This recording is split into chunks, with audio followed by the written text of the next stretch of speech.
team ৰৈ ৰৈ বিনালে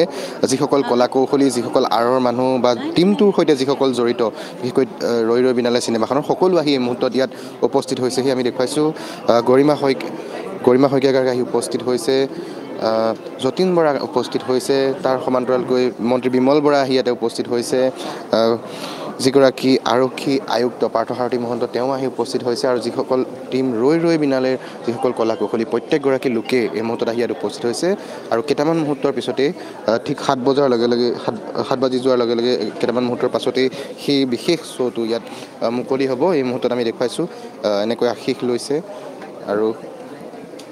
সপোনৰ চিনেমা জুবিন গাৰ্গৰ যিখন সপোনৰ চিনেমা আছিল 19 বছৰ ধৰি তেওঁ পৰিকল্পনা আৰু অৱশেষত আজি পুৱা 4:25 প্ৰথমটো দৰ্শনী অসমৰ ইতিহাসত আচলতে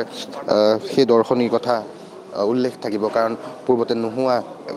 এনেধৰণৰ পৰিৱেশ এবাৰ সৃষ্টি হৈছে আৰু এই মুহূৰ্তত আমি সেই পৰিৱেশটো দেখুৱাই আছোঁ বিদ্যাসাগৰ আহি উপস্থিত হৈছে এনেকৈ সাংস্কৃতিক জগতৰ প্ৰত্যেকগৰাকী লোকেই ইয়াত আহি উপস্থিত হৈছে সকলোৱে সাহস দিবলৈ আৰু বিশেষকৈ জুবিন গাৰ্গৰ যিখন সপোনৰ চিনেমা আছিলে সেই সপোনৰ চিনেমাখনক সকলোৱে বাস্তৱ কৰিবলৈ এক প্ৰকাৰ এনেকৈ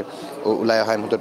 পৰিলক্ষিত হৈছে আৰু ৰাইজে যেনেধৰণৰ বিপুল সঁহাৰি দিছে সেই সঁহাৰিক সকলোৱে স্বীকাৰ কৰিছে আৰু এই মুহূৰ্তত প্ৰিমিয়াৰ শ্ব' যোৱাৰ পূৰ্বে আমি যদি কিছু মন্তব্য ল'ব পাৰোঁ আমি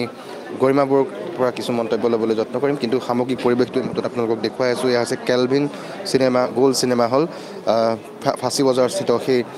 কেলভিন চিনেমা হল বহু বছৰ ধৰি বন্ধ হৈ আছিলে আজি জুবিন গাৰ্গৰ এইখন ছবি ৰৈ ৰৈ বিনালেৰ জৰিয়তে পুনৰবাৰ সেই চিনেমা হলটো মুকলি কৰা হ'ব আমি বৰ কাষলৈ পোনে পোনে আহিছোঁ জানিবলৈ যত্ন কৰিম ৰৈ ৰৈ বিনালে কলা কৌশলী ৰাইজেও যথেষ্ট সঁহাৰি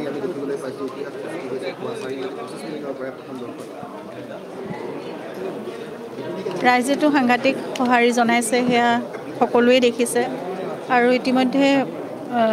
ৰিভিউ সকলোৱে পাইছে ছবিখন ভাল পাইছে সকলোৱে ভাল লাগিছে এইটোৱে যে জুবিনৰ সপোনৰ ছবিখন যিটো তাৰিখে তেওঁ বিচাৰিছিলে তেনেকেই মুকলি হৈছে সকলোৰে বাবে মানে ইমান এটা মিক্সড ইম'শ্যনৰ এটা সময় যে সকলো ভাল লগাৰ মাজতো ক'ৰবাত মানে নিজে যদি তেওঁ স্বচক্ষে যাবলৈ পালেহেঁতেন এইখিনি বেছি ভাল লাগিলেহেঁতেন কিন্তু তথাপিতো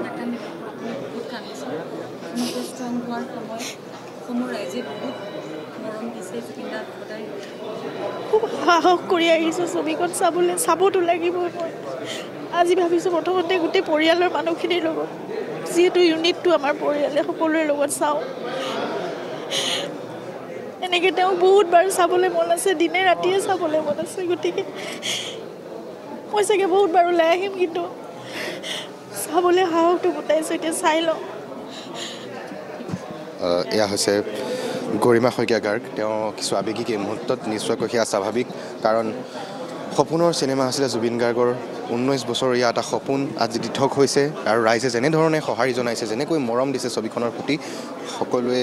এই মুহূৰ্তত একেমুখে স্বীকাৰ কৰিছে বিশেষকৈ টিম ৰৈ ৰৈ বিনালে সকলো প্ৰতিগৰাকী কলা কৌশলীয়ে অসমবাসীক এই মুহূৰ্তত ধন্যবাদ জনাইছে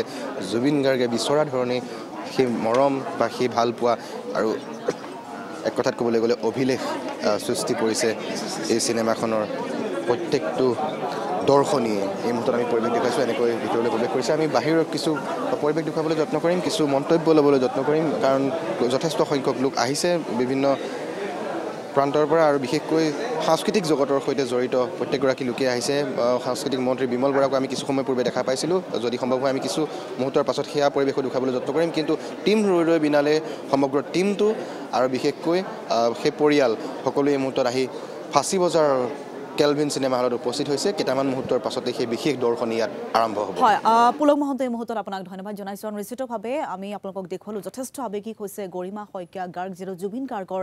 অন্তিমখন ছবি আৰু জুবিন গাৰ্গৰ যথেষ্ট এটা দীৰ্ঘদিনীয়া পৰিকল্পনা দীৰ্ঘদিনীয়া এটা সপোনৰ প্ৰজেক্ট আছিল আৰু আজি ৰাইজে উবুৰি খাই আহিছে ৰাইজে ঢাপলি মেলি আহিছে এই ছবিখন চাবৰ বাবে সকলোৱে হিয়া উজাৰি মৰম দিছে ৰৈ ৰৈ বিনালেক